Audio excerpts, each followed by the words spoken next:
کر رہے ہیں۔ ایک جملہ میں نے اس سے پہلے بھی کسی مجلس میں کہا تھا کہ کبھی آپ غور کیجئے گا کہ یہ ایک عجیب و غریب بات ہے کہ کائنات میں جتنے ہیں وہ سب جانے والے ہیں، بس ایک ہی ہے جو آنے والا ہے، اور جو آنے والا ہے وہ ہماری قسمت میں ہے، اور جو جانے والے ہیں وہ سب کی قسمتوں میں ہے۔ ایک صلوات پڑھیں محمد والے، ایک اور صلوات بھیجیں محمد۔ تو اب ظاہر سی بات ہے کہ یہ ہمارے امام ہیں کہ جو آنے والے ہیں، اور ہمارا ہی ادھر آ جائے، ادھر آ جائے، ایک صلوات پڑھیں محمد، ایک اور صلوات بھیجیں محمد۔ ایک ہی ہے کہ جو آنے والا ہے، اور ہمارا عقیدہ ہمارے امام پر ہے۔ امام کے لیے جب گفتگو ہو رہی ہے تو ایک جملہ میں آپ کی سماعتوں کی نظر کرتا چلوں۔ ہمارے اور آپ کے چھٹے سرکار حضرت امام جعفر صادق علیہ السلام نے جب یہ سوال کیا گیا کہ آپ کا آنے والا آخری وارث کب آئے گا اور وہ کس انداز سے آئے گا اور کیسے آئے گا، تو امام نے کیا خوبصورت بات فرمائی۔ امام نے فرمایا کہ ہمارا آخری بیٹا قیامت کی مثل ہے۔ غور فرمایا، وہ قیامت کی مثل ہے کہ جیسے قیامت آئے گی یہ طے ہے، مگر کب آئے گی یہ کسی کو پتا نہیں ہے، بلکہ اچانک آئے گی۔ غور فرما رہے ہیں، اچانک آئے گی۔ امام نے فرمایا کہ ہمارا آخری بیٹا جو امام ہے وہ مثل قیامت کے ہے۔ اس کا مطلب یہ ہے کہ آئیں گے یہ طے ہے، کب آئیں گے یہ پتا نہیں ہے، لیکن آئیں گے اور اچانک آئیں گے۔ دیکھیے، اچانک آئیں گے، اور جب آ جائیں گے تب قیامت آئے گی۔ اس کا مطلب یہ ہے کہ پہلے امامت ہے پھر قیامت ہے۔ دیکھیے، پہلے امامت ہے پھر قیامت ہے۔ اب لوگ کہتے ہیں قیامت سے پہلے آئیں گے یا بعد میں آئیں گے۔ ایک بات میں آپ کے سامنے عرض کر دوں، ان کا آنا ہی کسی کے لیے قیامت ہے۔ ایک صلوات بھیجیں محمد والے، ایک اور صلوات بھیجیں محمد۔ تو اب ظاہر سی بات ہے کہ انہیں آنا ہے، اور یہ امامت کی منزل ہے۔ الحمدللہ ہم جو وابستہ ہیں وہ امامت سے وابستہ ہے۔ دیکھیے، امامت سے وابستہ ہے، پوری توجہ سنیے گا، امامت سے وابستہ ہے، اس لیے کہ اللہ نے آواز دی کہ روز محشر ہم تمہیں تمہارے امام کے ساتھ بلائیں گے۔ یہ نہیں فرمایا کہ ہم تمہیں تمہارے خلیفہ کے ساتھ بلائیں گے، امام کے ساتھ بلائیں گے۔ تو اس کا مطلب یہ ہے جب امام کے ساتھ پکارا جائے گا تو کوئی نہ کوئی امام تو ہونا چاہیے ہے کہ جس کو ہم مانتے ہوں، تاکہ ہم اسی کے ساتھ چلیں، تاکہ ہم اسی کے ساتھ چلیں۔ اب یہ ایک عجیب بات ہے کہ جب ہم نے امامت کی بات کی اور ہمارے 12 امام سامنے آئے، کہ 12 امام سامنے آئے، تو زمانے نے ہمارے 12 کے مقابلے میں بھی بنائے۔ پوری توجہ سنیے گا، بنائے۔ ارے کہا یہ ابو حنیفہ ہیں، یہ بھی امام ہیں، اور یہ شافعی ہیں، اور یہ مالکی ہیں، اور یہ حنفی ہیں، ساری چیزیں آپ کے سامنے ہیں، انہی نے بھی بنائے۔ پوری توجہ سنیے گا، ہمارے ہاں اور غیروں میں یہی فرق ہے کہ وہ ہمیشہ سے بنا کے مانتے ہیں۔ نہیں اور ہمارے آپ کے مرض کر رہا ہوں 11 بجے کی مجلس جو ہمارے بلبل بھائی کے گھر میں نے آپ کے سامنے عرض کیا تھا، اس میں یہی کہا تھا کہ مسلمانوں کی عادت پڑی ہوئی ہے بنا کے ماننا۔ پہلے یہ خدا بناتے تھے، صلوات بھیج دیں محمد،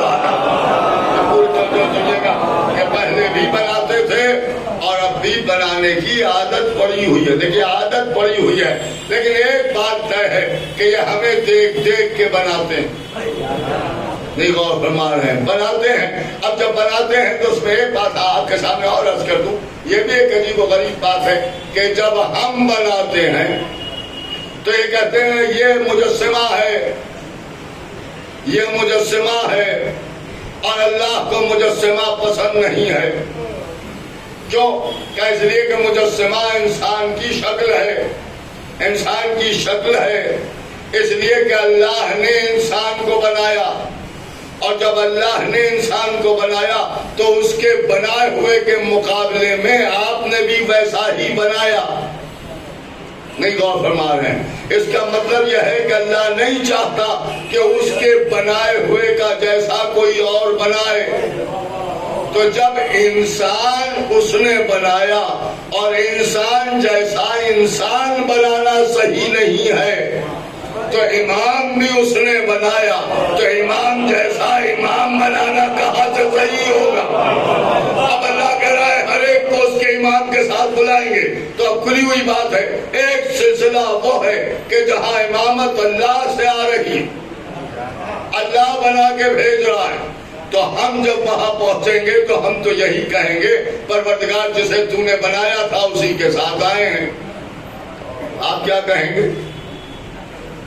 یہی تو کہیں گے کہ ہم انہیں بنا کے لائے ہیں، ہم انہیں بنا کے لائے ہیں، ہم انہیں بنا کے لائے. چار بنا کے لائے.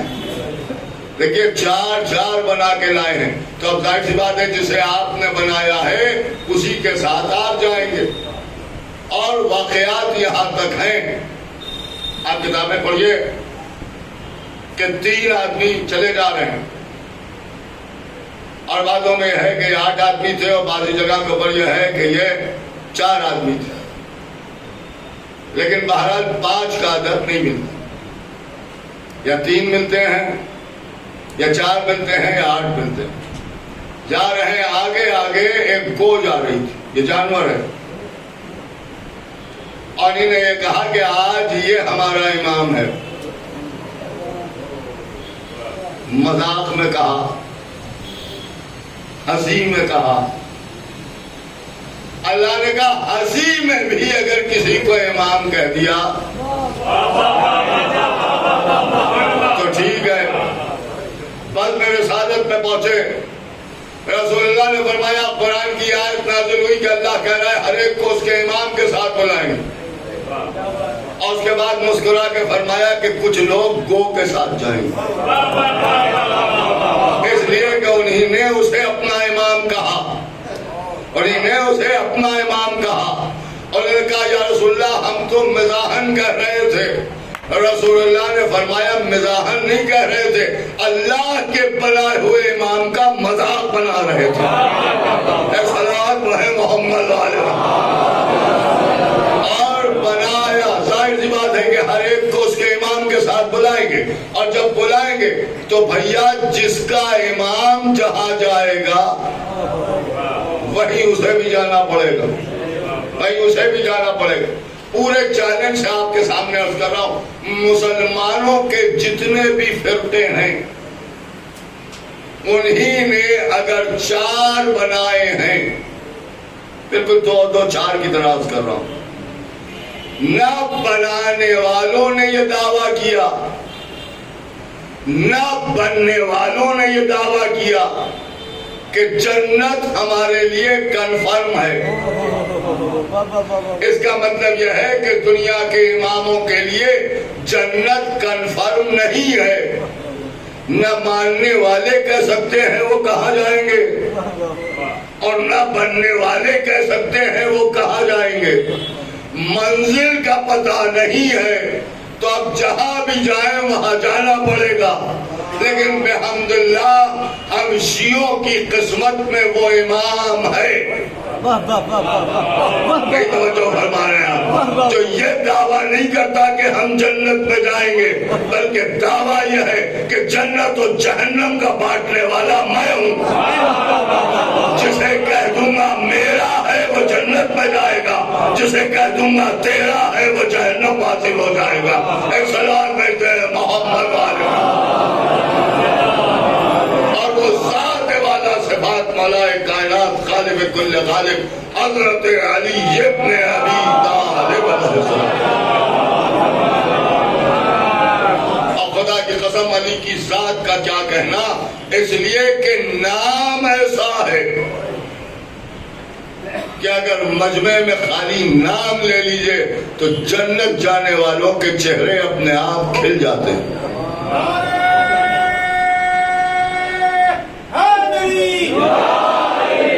اب آپ نے غور فرمایا، ابھی دیکھیے ہمارے بھائی نے نعرہ لگایا اور کہا کہ نعرہ حیدری، سب نے کہا یا علی۔ پوری توجہ سنیے، اس پر لوگوں کو اعتراض ہے، اور جب اعتراض ہے تو میں تو ایک سیدھی بات جانتا ہوں بھیا کہ اس میں بگڑنے کی کیا بات ہے۔ ہم اگر علی کے نام کا نعرہ لگاتے ہیں تو آپ کے پاس بھی تو تین ہے، کم سے کم کسی کے نام کا تو نعرہ لگائیں۔ آپ غور فرما رہے ہیں، لیکن خدا کی قسم کسی کا نام کا نعرہ آج تک بن ہی نہیں پایا، لگائیں گے کیا؟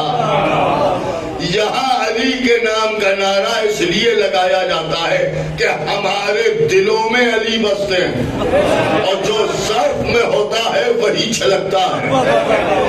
علی کا نام وہی لیتا ہے کہ جس کے دل میں علی بستے ہیں، لیکن جس کے دل میں علی بستے ہیں۔ پوری توجہ سنیے گا، ظاہر سی بات ہے کہ ایک عجیب و غریب بات ہمارے سامنے آئی کہ ایک ذات نے کسی تقریر میں کہا تھا کہ علی کا نام لینے سے سب کے دم آتا ہے،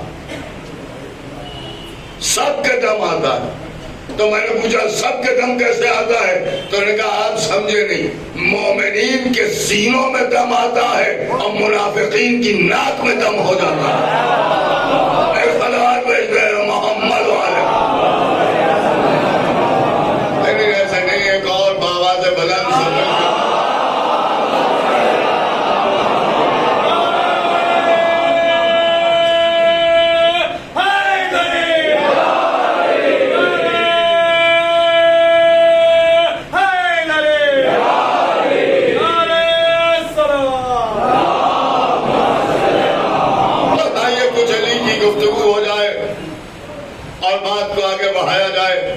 زمانہ یہی کہتا ہے کہ صاحب آپ کی مجلسوں میں، آپ کی گفتگو میں سوائے علی کے کچھ نہیں ہے۔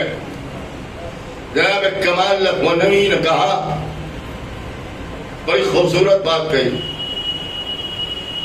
وہ کہتے ہیں سورہ یاسین کیا ہے، سورہ رحمان کیا؟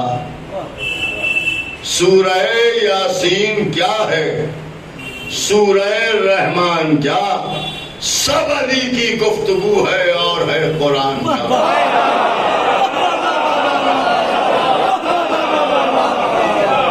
صلوات بھیجے محمد والے۔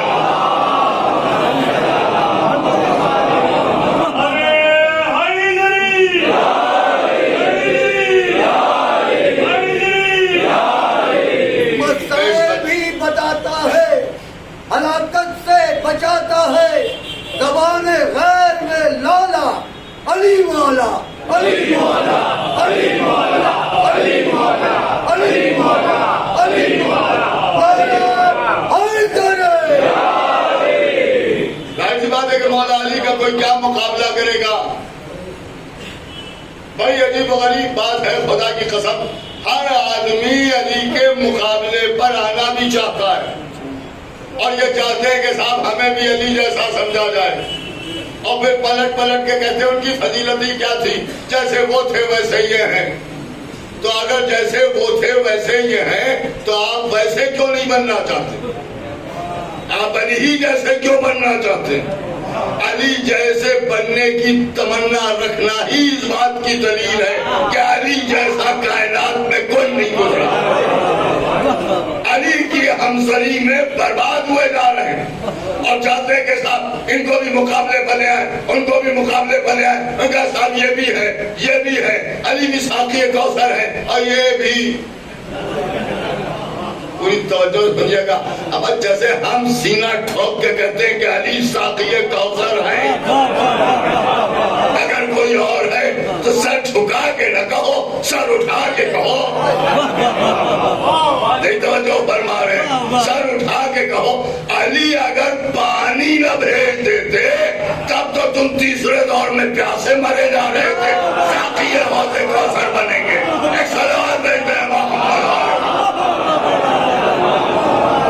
ایک اور صلوات بھیجتے ہیں محمد والے۔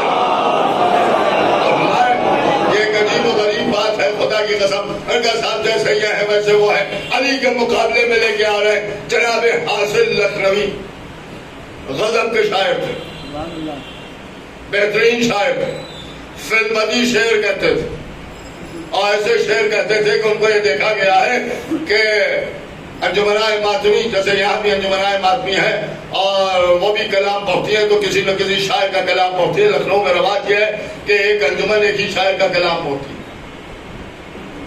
اور ایک شاعر جو ہے وہ کئی انجمنوں کا شاعر ہو سکتا ہے۔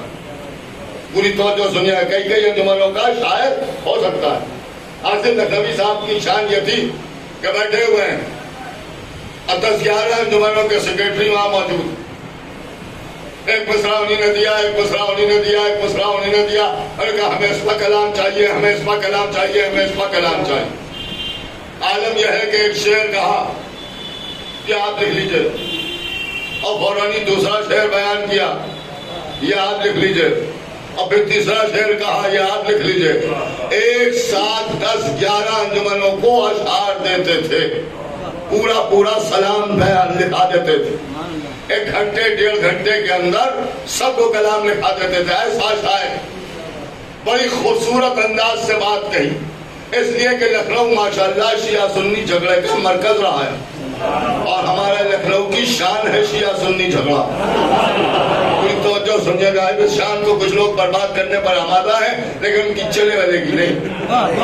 کوئی توجہ سنیے گا، میں تم کو صاف صلوات ہے محمد والے۔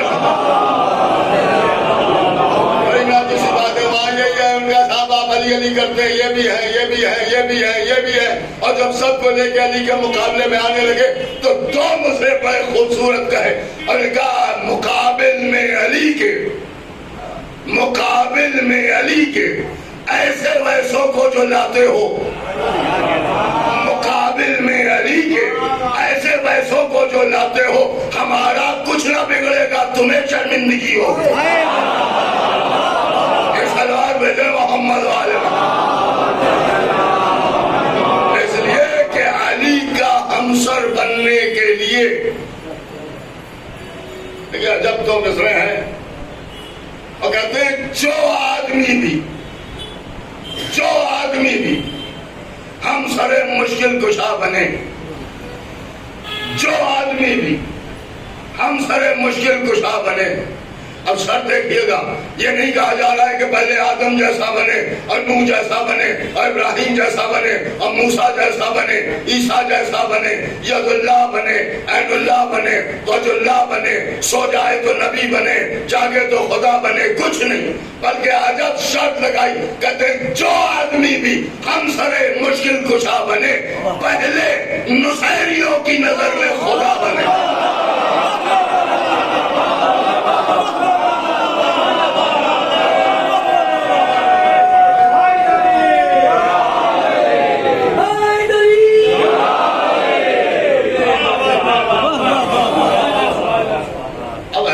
کم سے کم نعرہ مولا علی کا لگائیے کہ سب کی سمجھ میں آئے کہ یہ وہ مجمع ہے جسے علی کھلتے نہیں ہیں، علی کے نام سے خود ہوتا ہے۔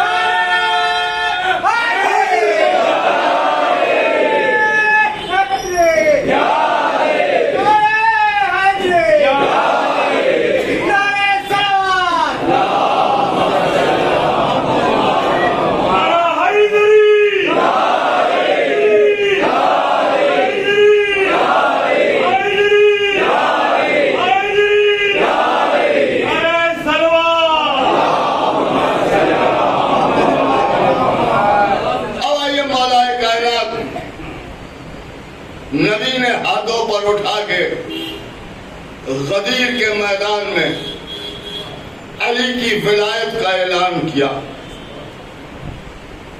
کیا فرمایا؟ اللہ نے آواز دی یا ایھا الرسول بلغ ما انزل الیک من ربک فإن لم تفعل فما بلغت رسالته واللہ یعصمک من الناس. اے رسول پہنچائیے جو آپ پر آپ کے رب کی طرف سے نازل کیا گیا، اور اگر آپ نے نہ پہنچایا تو کار رسالت انجام ہی نہ دیا. واللہ یعصمک من الناس، ہم آپ کو انسانوں کے شر سے بچائیں گے، ہم بچائیں گے. بس ایک بات عرض کرنا ہے، اس کے لیے ساری تمید ہے، پوری طرح سے متوجہ ہو جائیں تو میں بات آپ کے سامنے عرض کروں. ہم آپ کو انسانوں کے شر سے بچائیں گے. اللہ بیجا بات نہیں کرتا. اگر شر کا اندیشہ نہ ہوتا تو اللہ کہتا ہی نہ کہ ہم آپ کو بچائیں گے، لیکن اللہ نے کہا کہ ہم آپ کو انسانوں کے شر سے بچائیں گے. اس کا مطلب یہ ہے کہ یہ وہ مسئلہ ہے کہ جس میں انسان شر کرے گا اور شر کا اندیشہ ہے. جھگڑا ہو سکتا ہے مگر اللہ کہہ رہا ہے آپ اعلان کیجئے. ہوتا ہے جھگڑا تو ہوتا رہے، آپ ولایت پہنچاتے رہیے. اندیشہ ہے تو ہوگا مگر علی کی ولایت کا اعلان کیجئے. اور آپ نے کسی اندیشے کے سبب اگر اعلان ولایت علی کو روکا تو آپ کی رسالت گئی. آج کی سماعتوں پر بھروسہ کرتے ہوئے قرآن کی اس آیت کی روشنی میں ایک جملہ غدیر کی تعریف میں اپنی حیثیت بھر کہہ دوں کہ غدیر حفاظت رسالت کا نام ہے.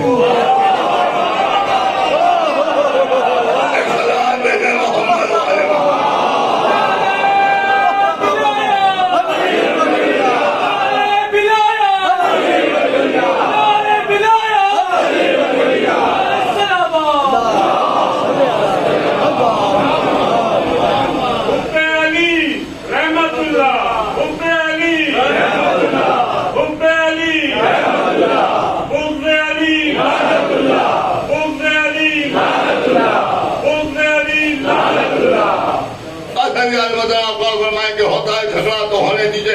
اس کا مطلب یہ ہوا کہ ہر عمل میں اگر شر کا اندیشہ ہو تو عمل روک دو. مگر ولایت علی کے لیے کہا کہ اگر جھگڑا ہوتا ہے تو ہونے دو مگر اعلان ولایت نہ روکنا. اپنے نبی سے کہہ دیا تو امت کیا چیز ہے میاں. رسالت نہیں پہنچائی اگر آپ نے نہ پہنچایا. رسول اللہ نے منبر بنوایا، اصحاب کو جمع کیا، آگے چلے گئے ادھر واپس آ جاؤ، پیچھے رہ گئے اب تیز آؤ، ادھر ادھر نہ بیٹھو، سب ایک جگہ بیٹھو، پہلو سے پہلو ملا کے بیٹھو تاکہ تمہارے درمیان کوئی فصل نہ رہے. کیونکہ میں خلیفہ بلا فصل کی ولایت کا اعلان کرنے والا. سب جمع ہو گئے. ایک مقصر مولوی نے، یہ بھی دیکھیں بڑی خوبصورت بات ہے جو میں آپ کے سامنے عرض کر رہا ہوں. مقصر کسی کو کہہ دینا کوئی بری بات نہیں ہے، یہ کوئی بری بات نہیں، لوگ سمجھنے لگتے ہیں بری بات. اس لیے کہ آپ مسافر ہیں. مقصر جو ہے وہ قصر کرنے والے کو کہتے ہیں کم کرنے والے. تو مسافر ہیں تو آپ مسافر ہیں. اب جو سفر کیا تو نماز قصر ہو گئی. جب نماز قصر ہو گئی تو جس پر قصر نماز ہو گئی اس نے نماز کو کم کیا تو وہ ان معنی میں مقصر کہلائے. روزہ نہیں رکھ سکتے، عالم مسافرت میں ہے تو روزہ قصر ہوا. روزہ قصر ہوا تو مقصر ہی تو ہوا. غور فرمائیں. لیکن آپ کہہ کے دیکھیے کسی کو نہیں توجہ فرمائیں، کبھی کہہ کے دیکھیے سنا بنا بھائی نماز قصر ہو گئی تو قصر کرنے والے کو مقصر کہتے ہیں. ہم نے کہا مقصر ہے. اس لیے کہ نماز قصر ہوئی، روزہ قصر ہوا، مقصر ہے اس لیے کہ روزہ قصر ہوا، اس لیے کہ عالم سفر میں تھے، کم ہوا نا۔ لیکن اگر آپ نے کسی کو مقصر کہہ دیا، بھلے ہی نماز کی نیت سے کہا ہو، روزے کی نیت سے کہا ہو، اگر کہہ دیا تو آستین میں پلٹ لے گا خود مقصر۔ اصل میں فضائل آل محمد میں لوگوں نے اتنا قصر کیا ہے کہ اب لفظ مقصر بھی اسی طرح بدنام ہو گیا ہے جیسے لفظ خلیفہ۔ صلوات پڑھے محمد والے صلوات بھیجتے محمد۔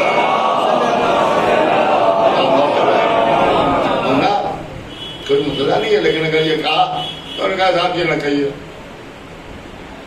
بہرحال یہ کہ اس نے یہ بات کہی، پوری توجہ سنیے گا، بڑی عجیب و غریب بات کہی۔ اور کہا صاحب ٹھیک ہے، جو آگے بڑھ گئے تھے انہیں واپس بلا دیا، جو پیچھے رہ گئے تھے ان کا انتظار کیا۔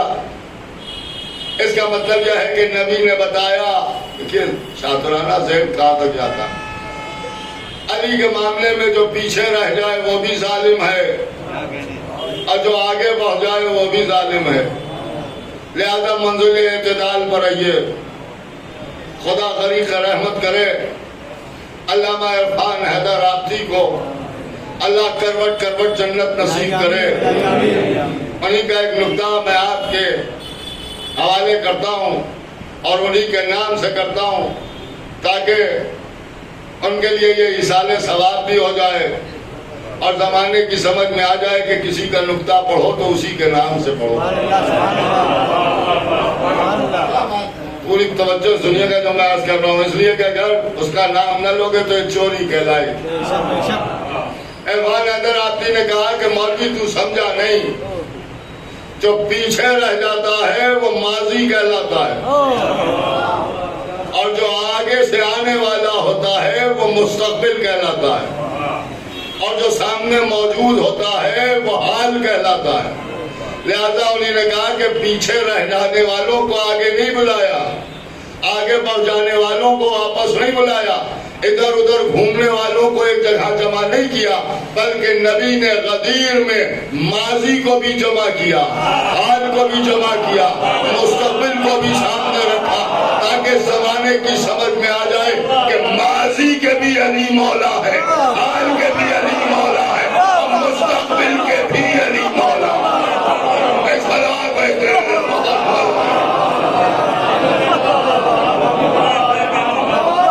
ایک اور بابا سے بلند صلوات بھیجتے ہیں۔ لہذا سب کو ایک جگہ پر حال میں جمع کیا اور جب سب جمع ہو گئے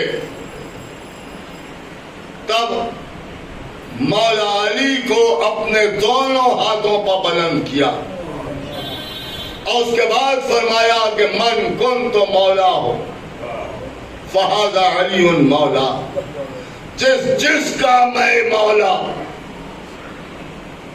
اس کے علی مولا۔ لوگ تڑپ گئے، مولا کے معنی یہ، مولا کے معنی وہ، مولا کے معنی وہ۔ بھائی آپ سے کون پوچھ رہا ہے؟ نبی نے علی کو آپ کا مولا بنایا ہی نہیں ہے، آپ بیکار پریشان ہیں۔ وہاں تو پہلے ہی قید لگا دی، جس کا میں مولا۔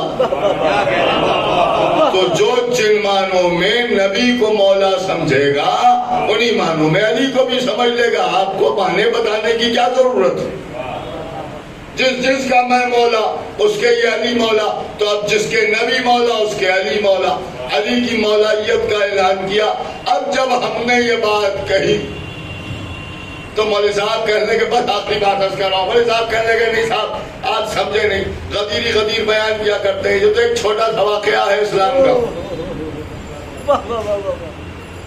جیسے خود چھوٹے سے ہیں ویسے ہی یہ واقعہ بھی چھوٹا سا ہے۔ میں نے کہا بالکل آپ نے صحیح فرمایا، یہ چھوٹا سا واقعہ ہے۔ غدیر خم کا میدان ایک چھوٹا سا میدان تھا، اسی میدان میں رسول اللہ آ کے رک گئے اور اتنا بڑا مجمع کہ جتنا بڑا مجمع رسول اللہ کی پوری زندگی میں کبھی دیکھنے کو نہ ملا، ایک جگہ پر جمع ہو گیا، اس لیے کہ چھوٹا سا واقعہ تھا۔ جو آگے بڑھ گئے تھے انہیں واپس بلا لیا، اس لیے کہ چھوٹا سا معاملہ تھا۔ جو پیچھے رہ گئے تھے اس کا انتظار کیا، چھوٹا سا معاملہ تھا۔ جو ادھر ادھر گھوم رہے تھے ان سب کو بھی ایک جگہ جمع کر لیا اور کہہ دیا کہ خبردار کوئی باتیں نہ کرے، میری بات سنو، اس لیے کہ چھوٹا سا معاملہ تھا۔ اور اس کے بعد بھی ایک بہت بڑا ممبر بنوا دیا، کیونکہ ایک چھوٹی سی بات کرنا تھی، چھوٹا سا واقعہ تھا۔ اور ممبر پر رسول اللہ پہنچ گئے اور پہنچ کے علی کو ہاتھوں پر اٹھا کے ولایت علی کا اعلان کیا، اس لیے کہ ایک چھوٹی سی بات تھی۔ اور اللہ نے بھی کہہ دیا تھا پہلے ہی کہ اگر یہ نہ پہنچایا تو کچھ نہ پہنچایا، کیونکہ چھوٹا سا واقعہ تھا۔ اور سارا مجمع بخین بخین بخین چیخنے لگا، اس لیے کہ چھوٹا سا معاملہ تھا۔ اور ایک صاحب نبی کے پہلو میں بیٹھ کے رونے لگے، اس لیے کہ ایک چھوٹا سا معاملہ تھا۔ پھر رسول اللہ نے 100 رن کا خیمہ لگوایا، اس لیے کہ ایک چھوٹا سا واقعہ تھا۔ اس کے 2 دروازے بنوائے، اس لیے کہ یہ بھی ایک چھوٹا سا معاملہ تھا۔ اور اس کے بعد کہا کہ ایک ایک کر کے اس خیمے میں داخل ہو، دوسری طرف سے نکلو، اور علی کے ہاتھ پر بیعت کرتے ہوئے نکلو، اس لیے کہ ایک چھوٹا سا واقعہ تھا۔ اور پھر ایک ایک کر کے اس خیمے کے اندر جاتے رہے، بیعت کر کے دوسری طرف سے نکلتے رہے، اس لیے کہ چھوٹا سا واقعہ تھا۔ اور ایسا بھی نہیں کیا کہ جو بیعت کرتا جائے وہ اپنے گھر جاتا جائے، سب کو روکے رکھا۔ کیوں جانتے ہیں آپ؟ اس لیے کہ اکثر ایسا ہوتا ہے جیسے مجلسوں میں لوگ نکلے، جس کو تبرک مل رہا ہے وہ تبرک لے رہا ہے، جا رہا ہے گھر۔ اب آدھے ایسے بھی ہوتے ہیں، لے بھی گئے، اب بعد میں کہہ رہے ہیں ہمیں ملے ہی نہیں۔ فرما رہے ہیں لہذا سب یہیں کھڑے رہو تبرک لیے ہوئے، تاکہ ایک دوسرے پر گواہ بنے رہو۔ سب مل کے بیعت کرتے رہو، اور ایک بیعت کرے دوسرا دیکھے، تاکہ ہر ایک کی بیعت پر ایک گواہ رہے۔ کوئی یہ نہ کہنے پائے کہ ہم تو آگ بچا کے نکل گئے تھے، ہم نے بیعت ہی نہیں کی۔ لہذا ہر ایک کی بیعت کے گواہ کا بھی انتظام کیا، اس لیے کہ ایک چھوٹا سا واقعہ تھا۔ آپ اور کریں کتنا چھوٹا سا واقعہ تھا، سب نے بیعت کی، سب سے بیعت لی، اس لیے کہ چھوٹا سا واقعہ تھا۔ اور جناب اتنا بڑا مجمع بیعت کر رہا تھا کہ واپسی میں سب 3 دن لیٹ ہو گئے، اس لیے کہ چھوٹا سا واقعہ تھا۔ تو اگر یہ چھوٹا سا واقعہ تھا تو مجھے کہنے دیجئے کہ اس چھوٹے سے واقعے نے آپ کے دل پر اتنا بڑا اور گہرا زخم لگایا ہے کہ 1400 سال کے بعد بھی بھر نہیں پانا۔ ایک سلام بھیجتے ہیں محمد والے، ادھر غدیر کا نام آیا اور یہ زخم ہرا ہو گیا۔ یہی ولایت امیر المومنین لوگوں کو اتنی کھلی کہ جس کا نتیجہ کربلا کی شکل میں سامنے آیا، کربلا کی شکل میں سامنے آیا۔ آپ کو معلوم ہے کہ حسین کربلا کی سرزمین پر ہیں۔ آج 7ویں محرم ہے۔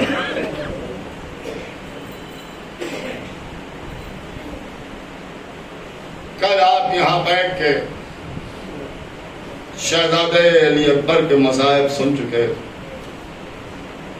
حسین کے شہزادے کو رو چکے۔ شہزادی لیلا آپ کو اس کی سزا دیں، لیکن آج بھی گریے میں کمی نہ کیجیے گا۔ ایسا نہ ہو کہ عمر فرما یہ فرمائے کہ میرا بچہ تو یتیم تھا، لہذا چاہنے والوں نے ٹھیک سے ماتم نہ کیا۔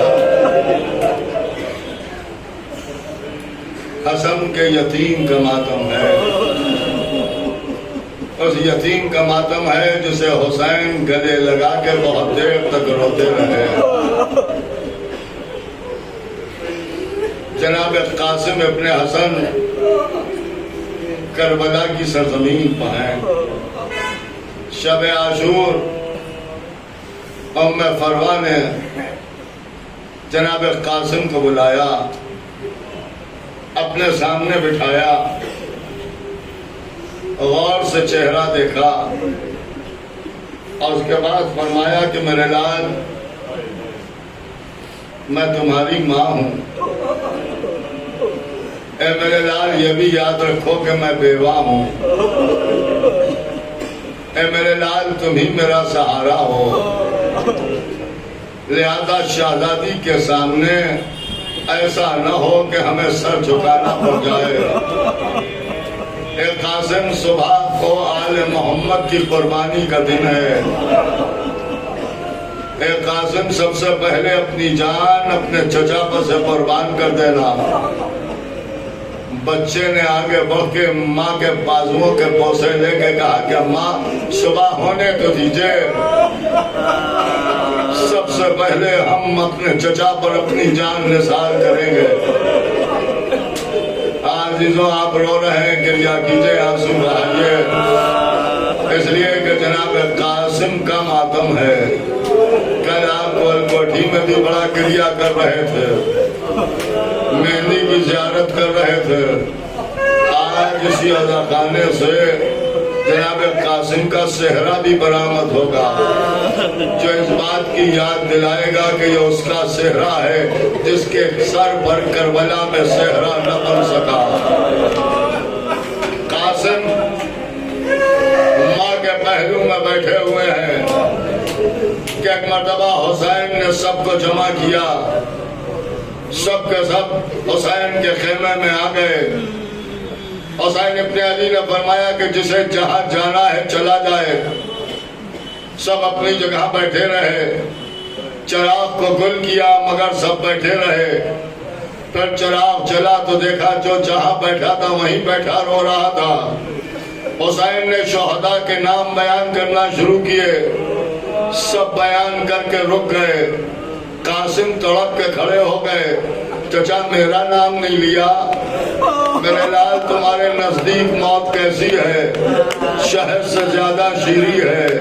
تمہارا بھی نام, تمہارے بھائی علی اصغر کا بھی نام.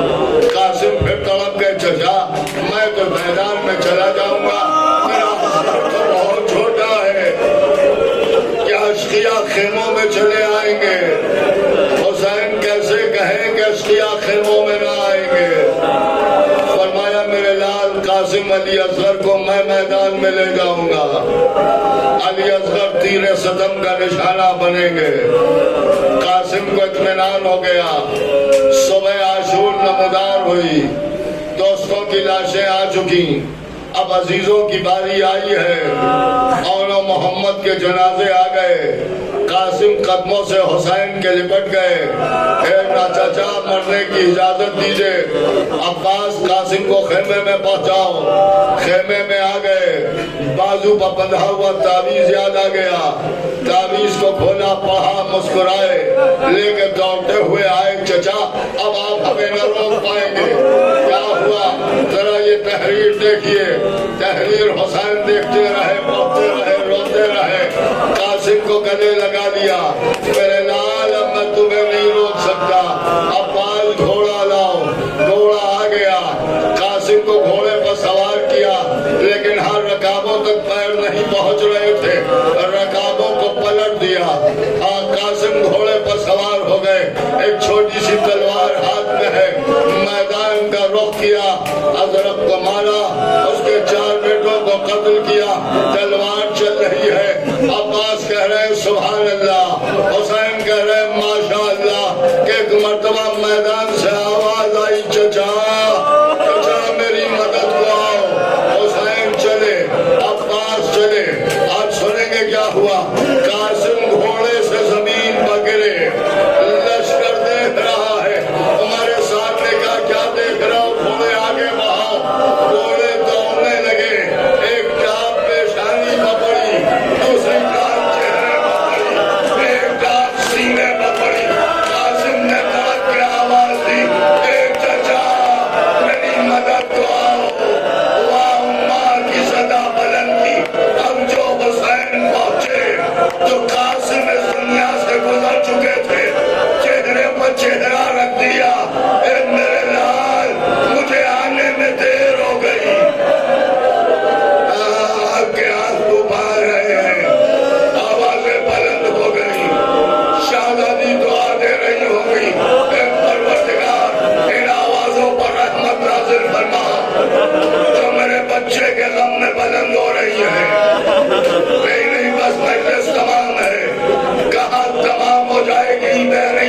سکتا. آپ سنیں گے کہ لاشا کیسے اٹھا, جنازہ کس طرح سے اٹھایا. اس لیے کہ حسین جس آزوں کو ہاتھ لگاتے تھے وہ جسم اثر سے علیحدہ ہو جاتا تھا, جسم اثر سے علیحدہ ہو جاتا تھا. قاسم گھوڑے کی ٹانگوں سے, تیرے پاس الفاظ نہیں ہے, تصور میں ساتھ چاہیے.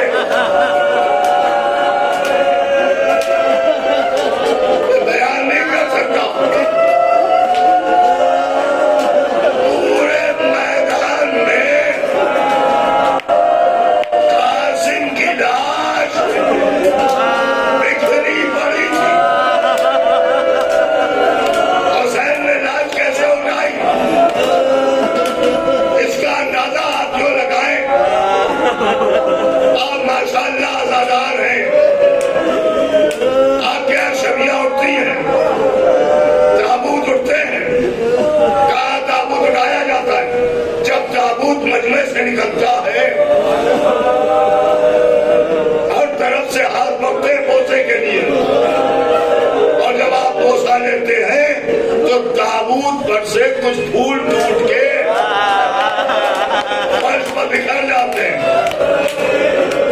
بعد میں احتیاط پسند لوگوں کو ہم نے دیکھا کہ کوئی رومال بچھا لیتا ہے, کوئی چادر بچھا لیتا ہے, اور بچھا کے ادھر سے پھول اٹھایا چادر میں رکھا, ادھر سے پھول اٹھایا چادر میں رکھا.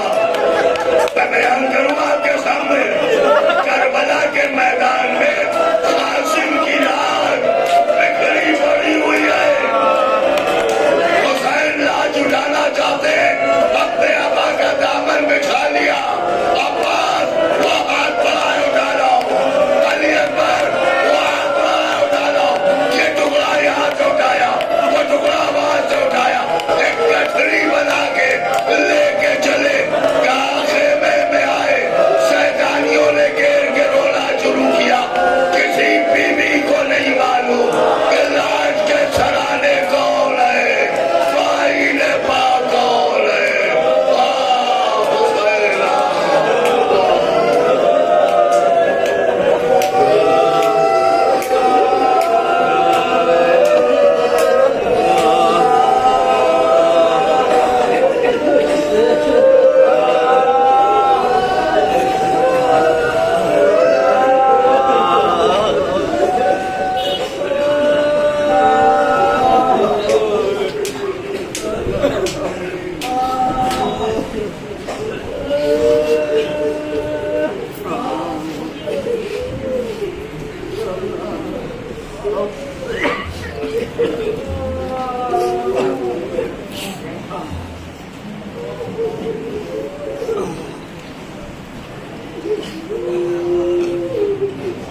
صلی اللہ علیہ یا عبد اللہ, السلام علیکم یا ابن رسول اللہ, السلام علیکم ورحمۃ اللہ وبرکاتہ, السلام علیکم یا ابن امیر المومنین, السلام علیکم ایھا العابد الصالح المطیع للہ ولرسولہ, اشہد انک قد جاہدت ونصرت وصبرت حتی اتاک الیقین, لعن اللہ الظالمین من الاولین والآخرین ولکم بدر الجحیم. السلام علیکم یا غریب الغرباء, السلام علیکم یا معین الضعفاء والفقراء, السلام علیکم یا شمس الشموس, السلام علیکم یا انیس النفوس, السلام علیکم ایھا المدفون بارض طوس, السلام علیکم یا مغیث الشیب الزوال فی یوم الجزا, السلام علیکم یا سلطان رب العجم, السلام علیکم یا ولد الیم مدرۃ ورحمۃ اللہ وبرکاتہ,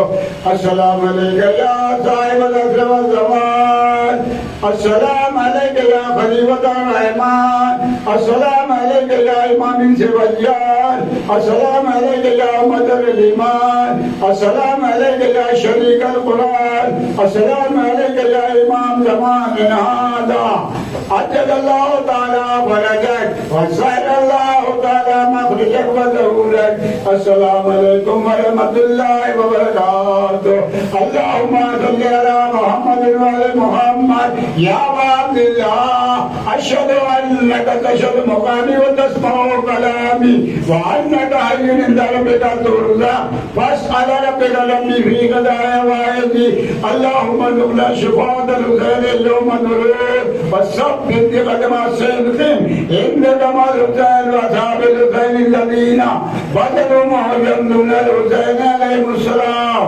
ربنا اغفر لي ولوالدي وللمؤمنين يوم يقوم الحساب بحبيب خدا وختم الأنبياء الصلوات